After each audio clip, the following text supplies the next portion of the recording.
আচ্ছা, ক্যামেরাটা যদি একটা সুযোগ দিস। অবশ্যই নেন নেন।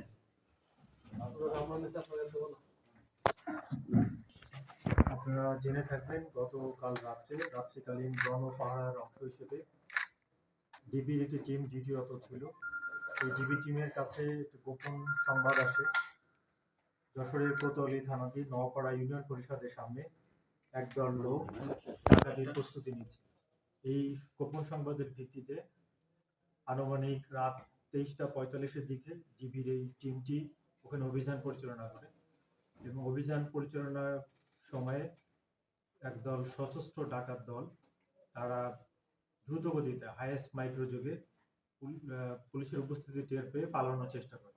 পরবর্তীতে আমাদের ডিবি টিমটি তাদেরকে ধাওয়া করে তাদেরকে আটক করতে সক্ষম হয় এবং আটককৃতদের মধ্যে তল্লাশিকালে তাদের কাছ থেকে দুটি মেড ইন ইউএসএ লেখা বিদেশি 7.65 পিস্তল এবং তাদের দখল থেকে দুইটি বিদেশি পিস্তলের ম্যাগাজিন এবং 3 রাউন্ড তাজা গুলি উদ্ধার করতে সক্ষম হয় এবং যে মাইক্রোবাস যোগে তারা পালানোর চেষ্টা করছিল এবং ডাকাতির প্রস্তুতি নিচ্ছিল সেটিও আমরা জব্দ করতে সক্ষম হয়েছি এবং ঘটনাস্থল থেকে 4 জনকে আটক করা সম্ভব হয়েছে এবং অজ্ঞাতনামা আরো 3-4 জন পালিয়ে গেছে এবং পুলিশের আমাদের অভিযান অব্যাহত আছে যারা পালিয়ে গেছে তাদেরকে আটক করার জন্য এবং আটককৃতদের কাছে প্রাথমিক জিজ্ঞাসাবাদ করা হয়েছে এবং প্রাথমিক জিজ্ঞাসাবাদে তারা জানিয়েছে তারা বিভিন্ন সময়ে বিভিন্ন অপহরণ, খুন এবং মাদক মামলার সাথে তারা জড়িত এবং বিভিন্ন সময় তারা ডাকাতি কর্মকাণ্ড বিভিন্ন সময় পরিচালনা করেছে এবং তাদের বিরুদ্ধে কোতোয়ালি থানায় দুটি মামলা দায়ের করা হয়েছে, একটি অস্ত্র আইনে এবং আরেকটি ডাকাতির প্রস্তুতিকালে এই মামলা দুটি রুজু করা হয়েছে। একই আন্তজেলার ডাকাত দল নাকি এদের সকলেই যশোরের অধিবাসী।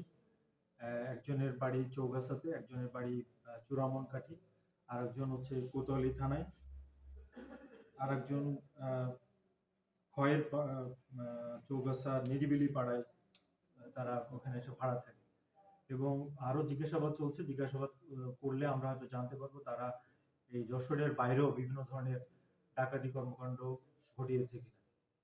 গতকাল রাতে তাদের উদ্দেশ্যটা ছিল কোন ধরনের উদ্দেশ্যটা ছিল? তাদের উদ্দেশ্য ছিল তারা স্বীকার করেছে যে তারা ডাকাতির প্রস্তুতি নিচ্ছিল এবং আমাদের আপনারা জানেন যে শহরের বিভিন্ন ধরনের ইউনিফর্মধারী পুলিশ চেকপোস্ট পরিচালনা করে এবং যাতে চুরি ডাকাতির ঘটনাগুলো না ঘটে সেজন্য ডিবি টিমটাও চেকপোস্ট এবং বিভিন্ন অভিযান পরিচালনা করে থাকে।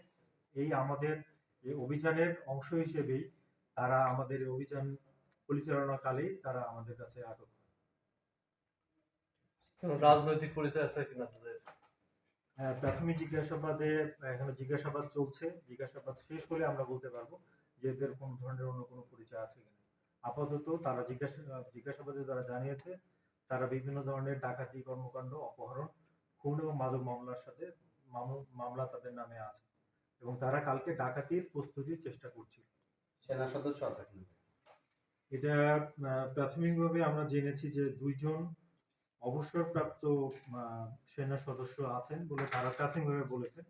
এটা গভীর জিজ্ঞাসাবাদ করলে আমরা জানতে পারবো। পরবর্তীতে আসামিকে কোর্টে পাঠানো? হ্যাঁ, এটা তাদেরকে আদালতে উপস্থাপন করা হচ্ছে। একজন কি তাদের মেম্বার? তাদের নাম ঠিকানা বলবেন কি? হ্যাঁ, একজনের নাম হচ্ছে মোহাম্মদ। আর আছে যে আপনারা হার্ড কপি দেবেন কিনা? হ্যাঁ, হার্ড কপি আপনারা পেতে পারেন। এখন দেবেন না পরে? এখন রেডি আছে?